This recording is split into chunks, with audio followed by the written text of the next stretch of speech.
Welcome back. اور خواتین و حضرات، آپ سب یہ جانتے ہی ہیں کہ دہشت گردی کے واقعات اور شدت پسندی کے واقعات میں پچھلے کچھ عرصے سے دوبارہ اضافہ ہوا ہے. لیکن اضافہ ہونے کے ساتھ ساتھ جو ایک خوش آئند بات ہے، ویسے تو یہ ظاہر ہے یہ تمام چیزیں بہت چیلنجنگ ہیں اور بہت تکلیف بھی ہوتی ہے، انزائٹی بھی ہوتی ہے، لیکن اس میں جو خوشی کی بات میں نے کہی ہے، جو ایک تھوڑی سی آپ کو اطمینان ہوتا ہے، وہ یہ کہ ہماری سیکیورٹی فورسز جو ہیں وہ ظاہر ہے ہمیشہ کی طرح بڑا بہترین کام کر رہی ہیں.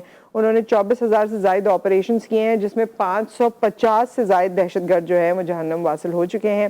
اور اس کے بعد بھی آپ دیکھتے رہتے ہیں کہ کوئی بھی ایسی دہشت گردوں کی طرف سے کارروائی ہوتی ہے جسے ناکام بنایا جاتا ہے، اور یہ ہماری سیکیورٹی فورسز کی طرف سے ہوتا ہے. اس حوالے سے بھی ہم بات کریں گے کہ یہ جو بلکہ میں آپ کو یہ بھی بتانا چاہ رہی تھی کہ رواں سال جو ہے 24,000 آپریشنز میں سے یہ تو بات ہوئی، 2022 میں 400 کے قریب دہشت گرد سیکیورٹی فورسز کے ہاتھوں مارے گئے.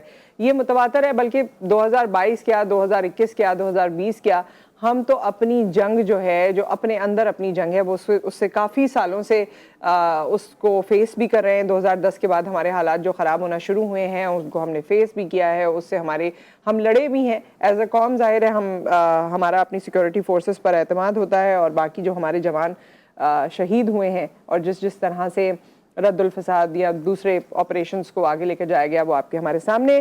اس حوالے سے بات شروع کریں گے، اور اس کے علاوہ دیگر اور چیزیں بھی ہیں. اس وقت ہمارے ساتھ سید محمد علی صاحب موجود ہیں، جو کہ ڈیفنس اینڈ پولیٹیکل اینالسٹ ہیں. السلام علیکم. جی وعلیکم السلام، بہت شکریہ آپ کا. جی محمد علی صاحب، یہ دہشت گردی کے جو واقعات ہیں، دونوں پہلو اس کے ذرا ہمیں بتائے گا. ایک تو یہ کہ جب دوبارہ سے ایکسٹریمزم سر اٹھا رہی ہے تو یہ ہمارے لیے چیلنجنگ ہے، اور اس وقت کی کیا آپ اس کو کس طرح سے اینالائز کریں گے؟ اور دوسری طرف ہماری سیکیورٹی فورسز، ہمارے آرمڈ فورسز جس طرح اس سے نمٹ رہے ہیں، اس پر بھی اظہار خیال کیجیے گا.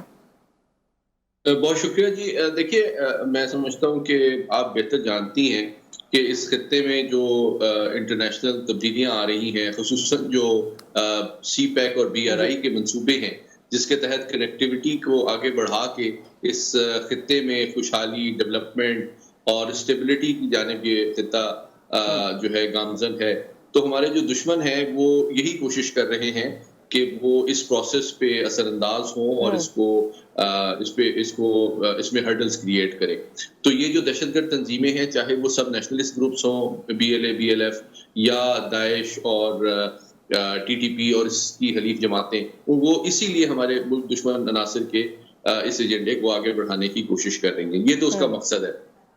لیکن جو آپ نے بات کی اس کو میں کوئکلی تھوڑا سا آگے بڑھاؤں گا کہ دیکھیے، ہماری جو افواج ہیں اور انٹیلیجنس ایجنسیز، جس طرح آپ نے بتایا کہ ایک سال کے اندر تقریباً 24,000 آپریشنز ہوئے ہیں، تو آپ اندازہ لگائیں کہ اس کی فریکوینسی کتنی زیادہ ہے. تو جب بڑے پیمانے پہ ہماری کامیابی کی خبریں آتی ہیں یا شہادتوں کی بات آتی ہے، تو عام لوگ نہیں جانتے کہ روزانہ سینکڑوں آپریشن ہو رہے ہوتے ہیں جس کا لوگوں کو پتہ بھی نہیں ہوتا. لیکن جب کوئی بڑا واقعہ ہوتا ہے تبھی وہ میڈیا کی توجہ اس کی طرف آتی ہے.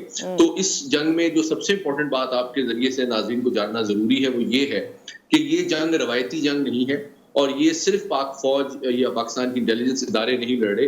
اس میں ہمارا میڈیا، ہمارے سیاسی جماعتیں، ہماری عوام، ہمارے سویلین لا انفورسمنٹ ایجنسیز، ان سب کا جو ہے بہت قریبی اور مسلسل جو تعاون ہے وہ کرٹیکل ہے اس کے. میں سمجھتا ہوں کہ ان کے نتائج کو پائیدار انداز میں حاصل کرنے کے لیے کوئکلی میں بتا دیتا ہوں کہ 4 ڈومینز میں جو ہے ہمیں سپورٹ اپنی افواج کو کرنا چاہیے. سب سے امپورٹنٹ بات جو ہے میں سمجھتا ہوں وہ آئیڈیولوجیکل ہے. آپ جانتی ہیں کہ پیغام پاکستان کے تحت پاکستان کے تمام مکاتب فکر کے جو جید علماء ہیں، انہوں نے دہشت گردی کو حرام قرار دیا ایک فتوے کے تحت، اور انہوں نے کہا کہ یہ لوگ نہ صرف پاکستان بلکہ اسلام کے بھی دشمن ہیں. تو یہ پیغام آپ کے ذریعے سے پاکستان کے ہر مکتب فکر کے لوگوں تک پہنچنا ضروری ہے تاکہ دشمن جو ہے ہمارے اختلافات کو ایکسپلوئٹ نہ کرے. جی محمد علی صاحب، میں ایک بات یہاں پر ضرور چاہتی ہوں کہ آپ اس کو بھی ایڈریس کریں. ہماری قوم یا ہم سب لوگ بہت ایموشنل ہیں، ہماری ایموشنل اٹیچمنٹس ہوتی ہیں، چاہے وہ پولیٹیکل ہوں، چاہے وہ فورسز کے ساتھ ہوں، اور ہماری اس ایموشنل اٹیچمنٹ کو کہیں نہ کہیں کسی نہ کسی وجہ سے، obviously I'm not going into the reasons، لیکن وقت کے ساتھ ٹھیس بھی پہنچی ہے. سو اب جب یہ تمام چیزیں، جب چیلنج ایک ہے ہمارا بھی، ہماری فورسز کا بھی، تو how would you address this to people کہ کیسے اپنی اس ایموشنل اٹیچمنٹ کو یا مورل اٹیچمنٹ کو دوبارہ سے ریوائیو کریں؟ بہت اہم سوال کیا آپ نے.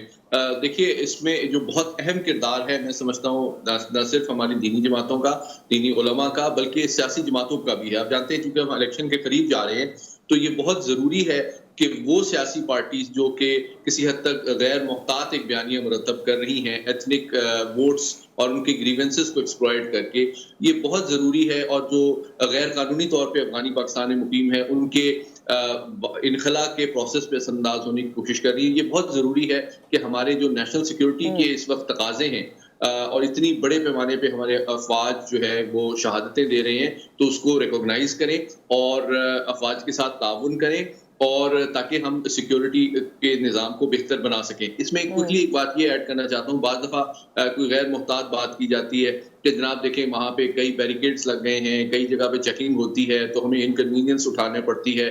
لیکن دوسری جانب اگر خدا نخواستہ کوئی بڑا واقعہ ہو جاتا ہے تو پھر بلیم کیا جاتا ہے دیکھیں یہاں تو سیکیورٹی کوئی نہیں ہے. تو بات یہ ہے کہ اگر ہم اپنے سیکیورٹی کے اہلکاروں کے ساتھ تعاون کریں گے، اپنے محلے گلی میں جو غیر قانونی لوگ ہیں ان کو پوائنٹ آؤٹ کریں گے اور ان کے ساتھ کیونکہ یہ جنگ ہم نے مل کے لڑنی اور جیتنی ہے تو یہ بہت اہم ہے. اور ساتھ ہی ساتھ ہمارے ملک کے اندر وہ لوگ جو کہ کاروباری اعتبار سے، ٹرانسپورٹ کے اعتبار سے اور تجارت کے اعتبار سے کچھ غیر قانونی افغانیوں کے ساتھ انوالو ہیں، ان کے لیے بھی یہ بہت بڑی بات ہے. ان کے اوپر بھی ذمہ داری عائد ہوتی ہے کہ وہ لوگ جن کے ساتھ آپ کام کر رہے ہیں ممکن ہے کہ وہ آپ کے گھر، آپ کے خاندان میں کوئی بڑے نقصان کا باعث بن سکیں. تو پاکستان کی اور اپنی سلامتی کے لیے ضروری ہے کہ ان لوگوں کے ساتھ جو ہے اب ان کی وطن واپسی کے پروسیس کو حتمی انجام تک پہنچانا چاہیے. اب یہ تمام چیزوں میں جس میں آپ نے آفٹر ایفیکٹس بھی بتائے اور جو اس وقت سب کچھ ہو رہا ہے، اس کے تحت آپ کو لگتا ہے کہ آنے والے انتخابات پہ اثر پڑ سکتا ہے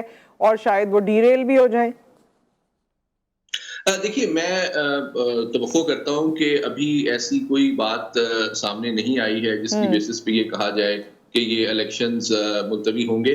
البتہ میں سمجھتا ہوں دیکھیں جو الیکشن کمیشن ہے پروفیشنلی میں ان سے یہ توقع کرتا ہوں کہ وہ تمام صوبوں کی جو منسٹری آف انٹیریئر ہے، وفاقی وزارت جو انٹیریئر کی منسٹری ہے، اس سے وہ ایک اسیسمنٹ بھی لیں گے، تمام سچویشن کو دیکھیں گے، تمام وسائل اور انتظامات کا جائزہ لیں گے اور پھر وہ بہتر پوزیشن میں ہوں گے یہ ڈیسائیڈ کرنے کے لیے کہ الیکشن جو ہیں وہ کب اور کس طرح ہونے چاہیے. اور میں سمجھتا ہوں ذاتی طور پہ اس کو سیاسی معاملات کو، قانونی اور سیکیورٹی معاملات کو الگ سے دیکھنا چاہیے.